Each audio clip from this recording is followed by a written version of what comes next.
जय गुरु जी, शुक्राना गुरु जी, अनंतम अनंतम शुक्राना गुरु जी। गुरु जी के चरण कमलों में कोटि कोटि नमन और सभी संगत को जय गुरु जी। संगत जी, एक बहुत सी सुंदर सी कहानी है गुरु जी की, मैं आप सबके बीच में शेयर कर रही हूँ। कहानी को पूरा सुनिएगा, बहुत ही अच्छा लगेगा, बहुत ही अच्छा, और गुरु जी का ब्लेसिंग भी मिलेगा भरपूर। जय गुरु जी, शुक्राना गुरु जी। नितिन जोशी, गुड़गांव, तनाव से मुक्त मैं एक कहानी है, मैं इसको आप सबके साथ शेयर कर रही हूँ। मैं सेवकों के लिए नाश्ता लेकर मंदिर जाता था। गुरुजी उस समय प्रायः पाठ कर रहे होते थे। मेरे माता पिता शुक्रवार का व्रत रखते थे। इसका अर्थ था कि खट्टा खाना तो दूर की बात थी, हमारे लिए उसको छूना भी निषिद्ध था। उस दिन शुक्रवार था और मेरी माँ ने ऐसा कुछ करने से मना किया था कि उस दिन मेरे वहाँ पहुँचने से पूर्व गुरुजी पाठ कर शीघ्र ही बाहर आ गए थे। जैसे ही मैं वहाँ पहुंचा, गुरुजी अपने एक सेवक सुदामा को शीतल पेयजल लाने के लिए कहा।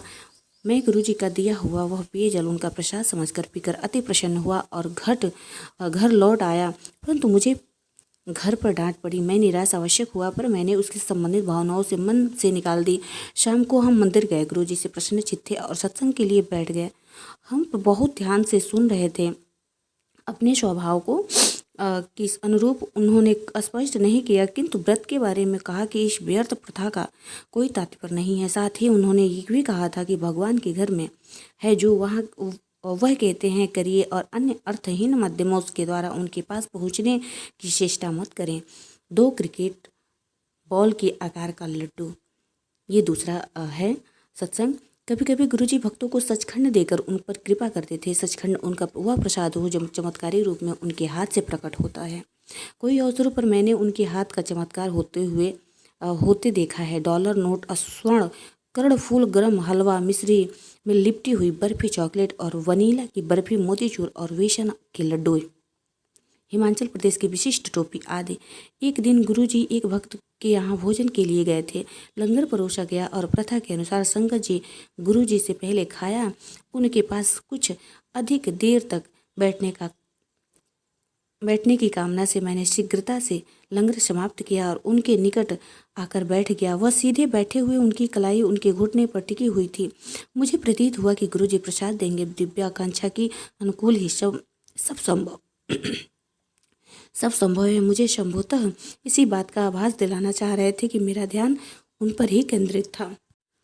लंगर के पश्चात जैसे संगत जी एकत्रित हुई, वार्तालाप आरंभ हो गया। मैं गुरुजी की मुट्ठी देख रहा था। जैसे ही उन्होंने उसे खोला, उसमें से एक लड्डू प्रकट हुआ, जैसे कोई रबड़ का गोला हो जो उनके हाथ खुलने के साथ बड़ा होता गया। पहले तो कुछ भी असामान्य नहीं लगा, फिर सब कुछ समझ में आया। जैसे जैसे मुट्ठी खुल रही थी, उसका आकार भी बढ़ रहा था। मेरे पिता सेना से सेवारत थे और जालंधर से उनका स्थानांतरण हो गया था। हम सामान बंद कर रहे थे। लकड़ी के बक्से में लोहे के बक्से, बोरी आदि, उन पर नंबर लगाने का कार्य शेष था और वह सब चारों ओर बिखरे हुए। शाम को गुरुजी घर आए थे। उनके प्रवेश करते ही बिजली जाने का अंधेरा हो गया और बोले, इमरजेंसी लाइट 13 नंबर बक्से के बीच है। गुरुजी संभवतः ऐसे बोलते हैं कि लगता नहीं है कि उसमें कुछ विशेष है जब तक आप उस पर विचार नहीं करें। सामान पर नंबर भी नहीं लगे थे। कोई 1 सप्ताह में पूरा सामान बच गया और सहायक उन पर नंबर लगा रहा था तो मुझे गुरुजी वाली घटना याद आई। ताजे लगे हुए 13 नंबर के बक्से में मैंने खोला और उसमें सामने ही इमरजेंसी लाइट रखी हुई थी, दिखाई दे रही थी। गुरुजी हमारे भूत और वर्तमान और भविष्य सब का ज्ञान है। उनसे कुछ भी छुपाने का प्रयत्न न करें। परमपिता परमात्मा, मेरी माँ को ज्वर था। पूरे दिन मेरे पिता और मैं उनके मस्तक पर बर्फ लगाते रहे, किंतु लाभ नहीं हो रहा था। औषधियाँ भी असफल रही थी और तापमान नीचे जा रहा था। अचानक गुरुजी का फोन आया कि शीघ्र वह संगत के साथ पहुंच रहे हैं, वहाँ कुछ लोगों के साथ, और सीधे माँ के कमरे में जाकर बोल चल आंटी, कुछ नहीं हो जा रे, और उनका हाथ पकड़कर अतिथि कक्ष में ले गए। मैं उनके चरणों में बैठकर उनके पैर दबाने लगा। 5 मिनट के पश्चात माँ का तापमान सामान्य हो गया, पर उनका बढ़ गया। स्पष्ट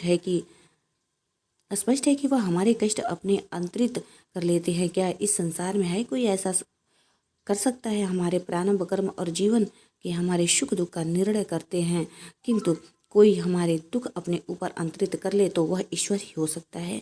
जय गुरु जी, शुक्राना गुरु जी। बहुत ही सुंदर सा सत्संग है, इसे पूरा सुने।